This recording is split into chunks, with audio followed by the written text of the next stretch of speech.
Hey, this is Wyatt. In this video, I want to cover 5 different elements of the dark side of full-time RV living that you can actually flip and make it freedom in the chaos that's happening right now.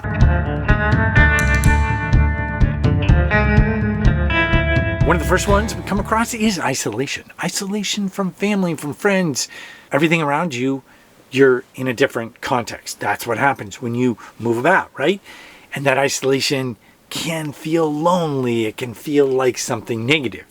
But the thing of it is that isolation is also a form of resiliency. And this is a common theme with all 5 of these. But that resiliency is what grows.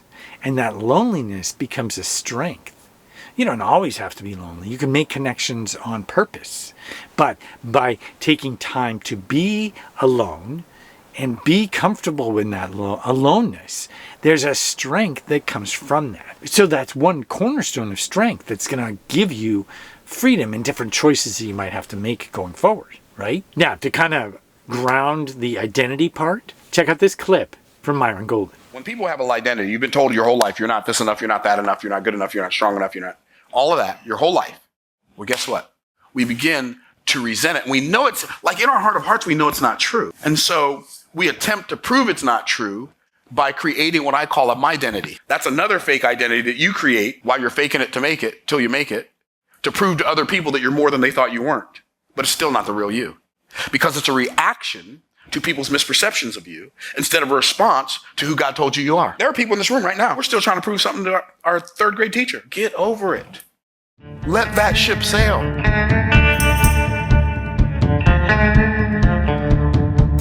Now, the second one is limited space and resources. And this is a classic. This is the minimalistic movement, right? In action. You're going to either go into a tiny house. What is a tiny house? Tiny camper, tiny house, kind of the same thing, right? But you're actually moving. So it becomes even more imperative because you have to actually stow things away when you're moving, right? So it's extreme that way. But what that does, it basically boils things down to what you really need. And you only use what you need, right? And in that sense, there's a liberation from things. Because each thing is almost like this weight upon you. You start to understand it when you let go of things, but it is a weight. It's a responsibility. If you're going to have something, you have to take care of it. If you're going to keep it, you're going to need to, clean and do a number of maintenance things, whatever it might be, right? So that minimalism actually frees you from that, and your space becomes uncluttered, organized, and your thinking becomes a little bit clearer, right?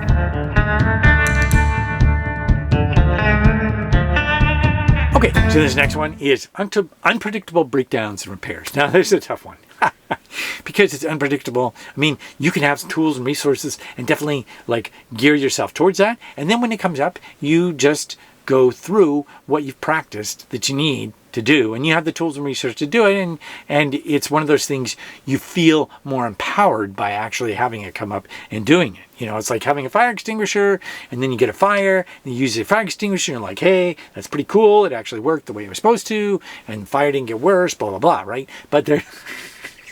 But that's not always going to be the case, right? You're not always going to have a small little thing. Might be a big thing. Might be something that just really you have no control over at all, and you have no resources. You just didn't know you needed to prepare for it, right? And in that sense, it actually increases your resiliency, your grit, your ability to think on your toes, and so it gives you empowerment when you're forced to be creative that way, right? Because you are kind of have to be creative with what you got. Whatever context you've got, you figure it out.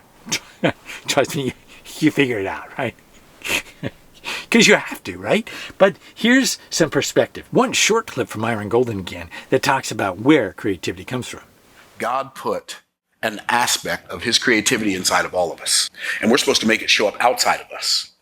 And when we do, and it shows up outside of us, it will serve people at a very high level. When you realize where creativity comes from, then you're like, there's a limitless capability inside when it's accessed. And that's another theme I'm going to touch upon. A couple other parts of this that's really important, I think, especially going forward. But the flip side of this, repairability. And the thing that's happening to it, it's going away. Like the integration of things all over the place. Computers integrating so much you just have to replace your phone, your laptop, whatever it might be, right? For something simple that might have been swapped out before, it's no longer that way. And check this out from Uncle Tony.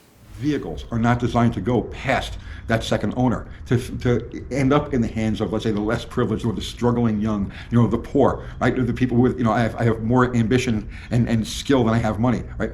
Those people are being eliminated. The bottom rung, the biggest part of the automotive industry that's slowly being squeezed and suffocated out of existence. So that repairability, I think that's by design, but whatever, maybe not. Maybe they don't want to have you throw something away, so you have to buy the whole thing so they make more profits.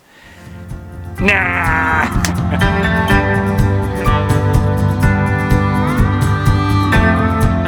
Okay, so the next one is lack of routine, stability, in terms of permanent address. That whole routine or community is an anchor, right? And that anchor is good for you because it anchors and keeps you from getting too lost. But the flip side of that is it also controls you in a way.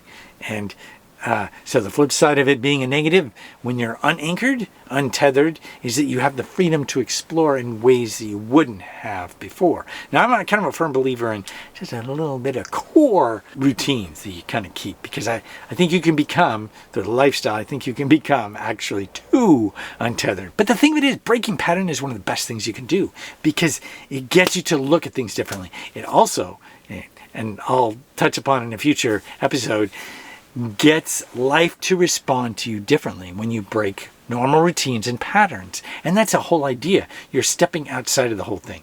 But check this out. This is a normal take on the whole routine part, where routine, you can get stuck in routine. Check this out from Craftsman. That's what life does for us, right? It gives us conditions that are so uncomfortable, in some cases so painful, that it's either grow or die. It's either become better and smarter and more well-rounded, or just retreat and build the wall a little higher and shut out a few more people and stop taking chances on relationships and continue to do things in the same old way. The more you can just adapt. Adaptability is so important, and it really is with so many things that we do in life, right? Okay, the last part is exposure to harsh elements. Now, harsh elements are, of course, harsh, and they can be unpredictable sometimes, but when you're prepared for them, or in some ways are able to adapt, then it goes a long way. Check this out from Gregg Braden. The science is telling us we are not the product of natural evolution. Natural evolution did not produce what we have.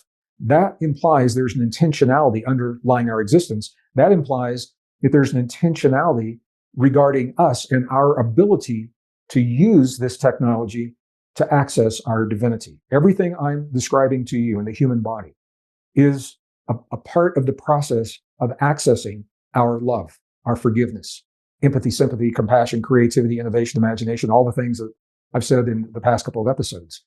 This is why you are so precious. This is why you are the prize. This is why your humanness is under attack right now. Because when you are at your best, you are free of the fear that is being used to direct choices and direct perceptions in terms of how you think of yourself and the way you live your life. Your body is the prize. And I want you to think about that. You would not see all of this chaos in the world around you distracting you from yourself if there wasn't something within you that was so valuable it warrants that level of distraction. I want you to think about that. And I know it's a very different way of thinking for some people, and for others, it's right up your alley of what you've always felt. Maybe you've never heard it verbalized. It's important that we verbalize this, because in the next 4.5 years, we will be coerced, we will be mandated, we will be invited, we will be indoctrinated to accept new technologies, not just in the world, but into our bodies. I want to talk to you about this in future episodes. There's a reason for that, and it all falls under the broad umbrella of the ancient struggle between light and dark, good and evil. The goal of the struggle, remember, is to deny you your divinity.